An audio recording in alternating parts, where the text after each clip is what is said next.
Hi everyone, welcome back to the Property Finance Podcast, and today I want to talk about how to pitch a joint venture. So a lot of people ask me, well, how do I go about pitching a joint venture to a landowner, or how do I go about pitching a joint venture to an investor?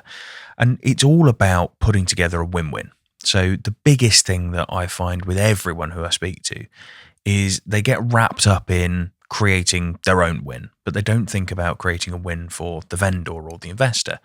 So if we take a landowner to begin with, what you're doing is you're trying to create a win-win in the sense of you've got to try and persuade the landowner that your offer is better than them getting all of the money up front. So I want to talk about a deal that we did sort of about 18 months ago, and I speak about it a lot within my talks and everything else. But we had a client who came to us and they said, we found a plot of land, it's up for 2.3 million. What can we do? So a cash buyer on a plot like that, for example, you're looking at them probably paying 2.1 million for that. We looked at it and we said, well, actually, based on doing deferred payments, so going into kind of a hybrid joint venture, is actually by doing those deferred payments, you can actually afford to pay 2.45 million. So there's your win-win. So instantly you're saying to the vendor, well, look, you're going to defer £1 million. You can have 1.3 million day one. You defer £1 million and then get an extra 150 on top of that for leaving that million in. So rather than getting 2.1 million now, you can, in 18 months, have 2.45 million. And it's about creating a thing of, you can have a second charge, securitize the money, make sure that it's safe.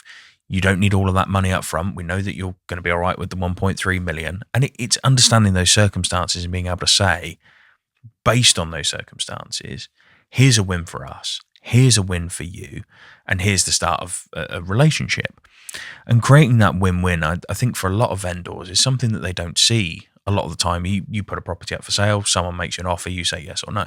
But someone coming to you with a creative idea of, well, actually, here's how you can make that a little bit more, they don't see that a huge amount. And I think that's the best way of pitching that kind of deferred payment route. If you're going in for a full-blown JV, so this is where you're going to a landowner and you're saying to them, look, you put the land into an SPV, obviously subject to all of the taxes and everything else. You put the land into the SPV, we'll then come into the SPV as well. We'll raise the finance, we'll do the build, everything else. And then once we're done, we'll sell it all, split the profits 50-50, 70-30, whatever the percentages that you've set.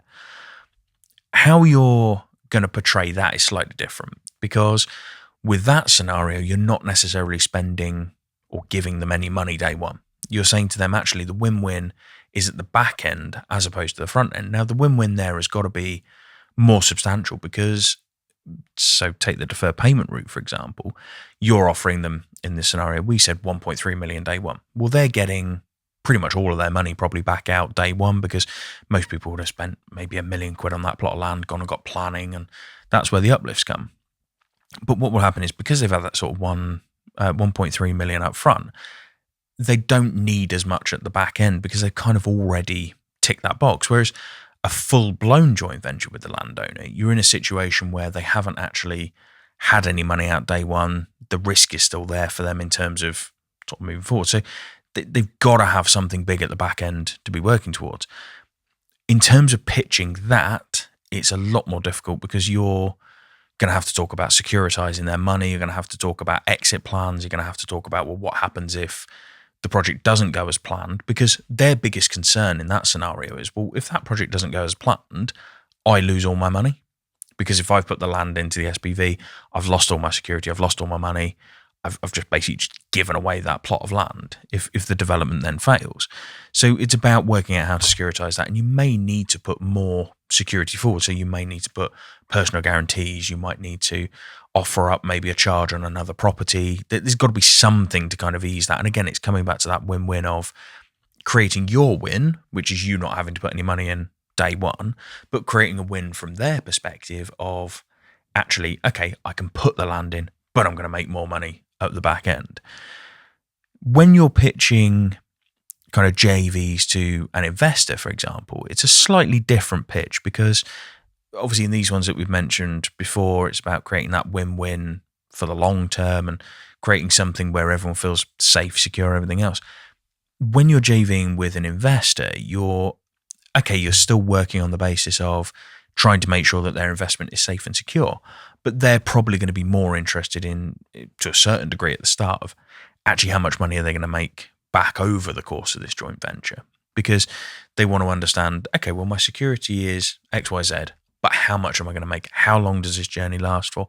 How do I get out the back end of this? So creating the win-win there is about being able to offer them the most return on their investment that you can afford, being able to give them the most security that you can give them, and being able to create a journey whereby they feel like, okay, well, if this fails, I've got this that I can reinvest it in, or I've got this way of getting my money back out. And that's all they're bothered about is being able to get back out of a deal as well. So it's kind of your exit plan, if you like. And that's what they're going to be most interested in. So that's kind of how I would pitch a JV in those three different scenarios. And fingers crossed you found that quite helpful in terms of just a quick whistle-stop tour of how to pitch a JV. I mean, I probably could have made this a little reel or something, but add a little bit more detail. It just makes it a short, snappy podcast. But hopefully you found that helpful. If you have, do let me know. I'm more than happy to kind of help with structuring JV deals and things like that. So if you've got something you're looking at and you want to understand whether or not it's going to work, by all means, fire it across. More than happy to have a look at it and kind of put my own suggestions and my own spin onto things. But otherwise, thank you very much for listening. I'll catch you on the next one.